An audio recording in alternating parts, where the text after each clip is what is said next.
दोस्तों, हमारे चैनल में आप सभी का स्वागत है। मित्रों, एक बार भगवान शिव कैलाश पर्वत पर बैठे थे तो माता पार्वती भगवान शिव से कहती हैं, हे प्रभु, मेरा एक प्रश्न है, आप मुझे मेरे प्रश्न के उत्तर दे करके कृपया आप मेरे मन को संतुष्ट करने की कृपा करें। फिर भगवान शिव कहते हैं, हे पार्वती, ठीक है, तुम अपने प्रश्न बताओ, मैं तुम्हें तुम्हारे प्रश्नों के उत्तर देकर के तुम्हारे मन को संतुष्ट करने का पूरा प्रयास करूंगा। फिर माता पार्वती कहते हैं कि मेरा प्रश्न है, मनुष्य के जीवन में दुख का असली कारण क्या है।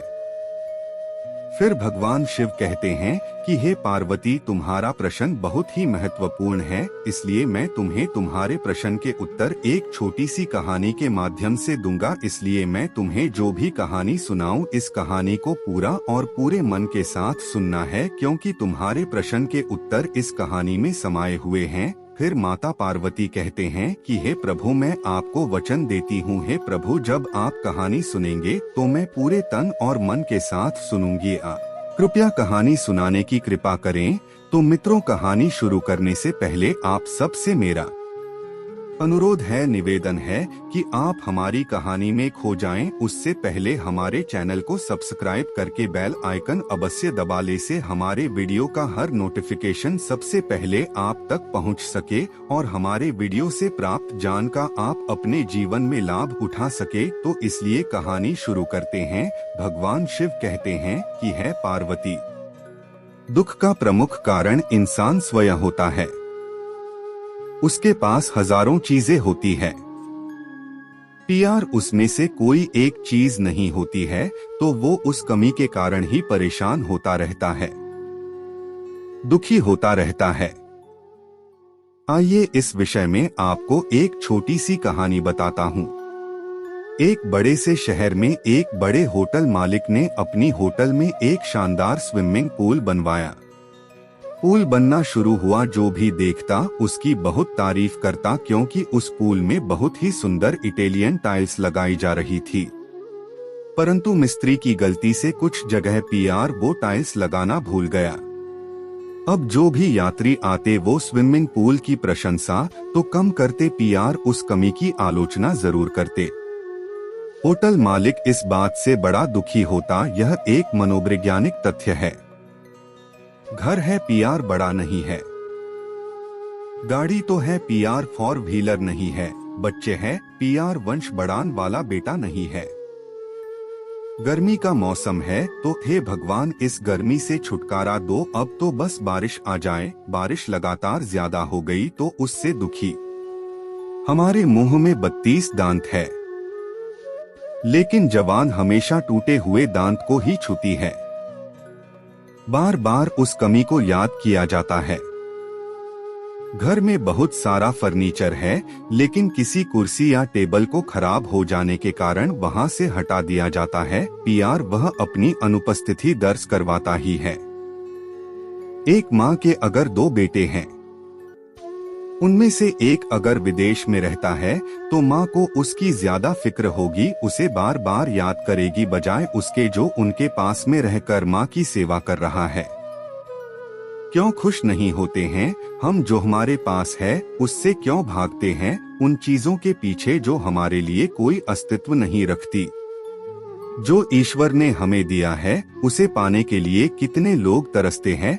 पीआर हम उसकी कदर करने की जगह उन चीजों को खोजते हैं जिनकी शायद हमें ज्यादा आवश्यकता नहीं है, और इसी के कारण हम दुखी होकर ना जाने कितनी ही शारीरिक मानसिक बीमारियां से ग्रस्त हो जाते हैं, अपनी सेहत खराब कर लेते हैं। उस ईश्वर की सत्ता पीआर विश्वास करते हुए बस एक अच्छी सोच रखे कि जो प्राप्त है वही पर्याप्त है। दुख का प्रमुख कारण क्या है? दुख का प्रमुख कारण इंसान स्वयं होता है। उसके पास हजारों चीजें होती है, पीआर उसमें से कोई एक चीज नहीं होती है, तो वो उस कमी के कारण ही परेशान होता रहता है, दुखी होता रहता है। आइए इस विषय में आपको एक छोटी सी प्रेरणादायक कहानी बताती हूँ। एक बड़े से शहर में एक बड़े होटल मालिक ने अपनी होटल में एक शानदार स्विमिंग पूल बनवाया। पुल बनना शुरू हुआ। जो भी देखता उसकी बहुत तारीफ करता, क्योंकि उस पुल में बहुत ही सुंदर इटालियन टाइल्स लगाई जा रही थी। परंतु मिस्त्री की गलती से कुछ जगह पीआर वो टाइल्स लगाना भूल गया। अब जो भी यात्री आते वो स्विमिंग पूल की प्रशंसा तो कम करते, पीआर उस कमी की आलोचना जरूर करते। होटल मालिक इस बात से बड़ा दुखी होता। यह एक मनोवैज्ञानिक तथ्य है। घर है, पीआर बड़ा नहीं है। गाड़ी तो है, पीआर फोर व्हीलर नहीं है। बच्चे हैं, पीआर वंश बढ़ान वाला बेटा नहीं है। गर्मी का मौसम है तो हे भगवान इस गर्मी से छुटकारा दो, अब तो बस बारिश आ जाए। बारिश लगातार ज्यादा हो गई तो उससे दुखी। हमारे मुंह में 32 दांत है, लेकिन जवान हमेशा टूटे हुए दांत को ही छूती है। बार बार उस कमी को याद किया जाता है। घर में बहुत सारा फर्नीचर है, लेकिन किसी कुर्सी या टेबल को खराब हो जाने के कारण वहां से हटा दिया जाता है। पीआर वह अपनी अनुपस्थिति दर्ज करवाता ही है। एक माँ के अगर 2 बेटे हैं, उनमें से एक अगर विदेश में रहता है तो माँ को उसकी ज्यादा फिक्र होगी, उसे बार बार याद करेगी, बजाय उसके जो उनके पास में रहकर माँ की सेवा कर रहा है। क्यों खुश नहीं होते हैं हम जो हमारे पास है, उससे क्यों भागते हैं उन चीजों के पीछे जो हमारे लिए कोई अस्तित्व नहीं रखती। जो ईश्वर ने हमें दिया है उसे पाने के लिए कितने लोग तरसते हैं। पीआर हम उसकी कदर करने की जगह उन चीजों को खोजते हैं जिनकी शायद हमें ज्यादा आवश्यकता नहीं है, और इसी के कारण हम दुखी होकर ना जाने कितनी ही शारीरिक मानसिक बीमारियां से ग्रस्त हो जाते हैं, अपनी सेहत खराब कर लेते हैं। उस ईश्वर की सत्ता पीआर विश्वास करते हुए बस एक अच्छी सोच रखे कि दुख का प्रमुख कारण क्या है। भगवान गौतम बुद्ध ने 2500 साल पहले ही इतनी सटीक विवेचना की थी कि वह आज भी प्रासंगिक है। तृष्णा ही मनुष्य के सब दुखों का मूल है। वैसे तो उन्होंने दुख की 4 अवस्थाओं का विस्तार से वर्णन किया है, मगर मूल बात यही है कि दुख और सुख 2 ऐसी अवस्थाएं हैं जिसमें से एक का होना दूसरे की अनुपस्थिति को इंगित करता है।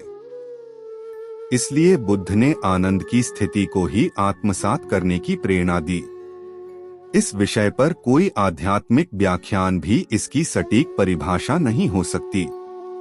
यह तो हर मनुष्य के निजी अनुभव के आधार पर बदलती रहती है। मेरा मानना है कि दुखी वही है जिसने दुख नामक स्थिति को महसूस करने आए अधिक मन में उसे स्वीकार कर लेता है। मैं दुख को स्वयं पर हावी होने नहीं देना चाहता, मगर यह संसार माया का जाल है। यहाँ तो आप इस जाल से जीते जी निकल नहीं सकते, लेकिन एक समय के बाद आपको संसार के मोह से विरक्ति होने लगती है। तब शायद दुख और सुख से मनुष्य पर हो जाता है और मन परमात्मा को महसूस कर हर समय आनंद को अनुभव करता है। यही आनंद की स्थिति को महसूस करना ही दुखों को दूर रखने की स्थिति है।